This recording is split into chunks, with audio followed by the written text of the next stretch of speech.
ADR.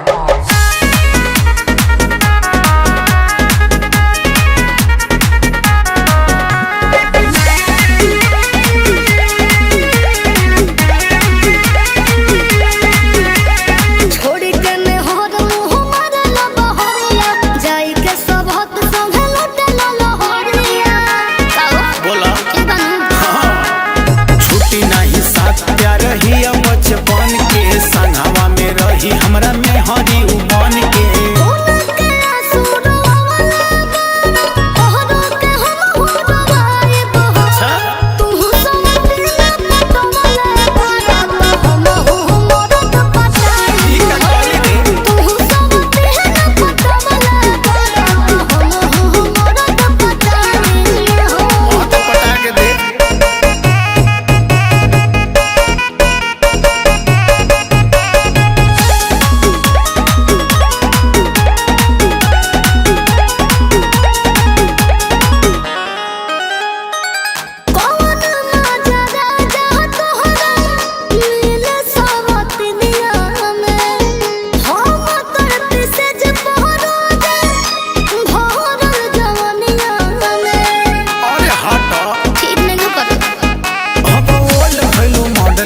ताजा नहीं खुले पहले निया न जवनिया के मजा नहीं खुले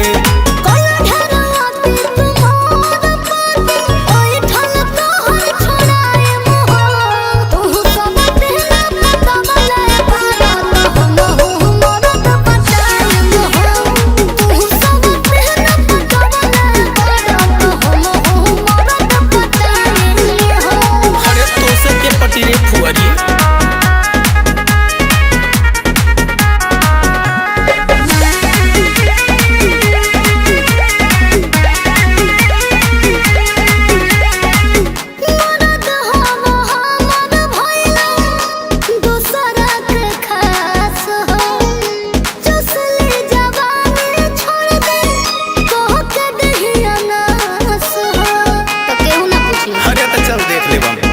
जब धरिया कवारी खुश मन हो जाला ओकर छुअते मिजाज तना टन हो जाला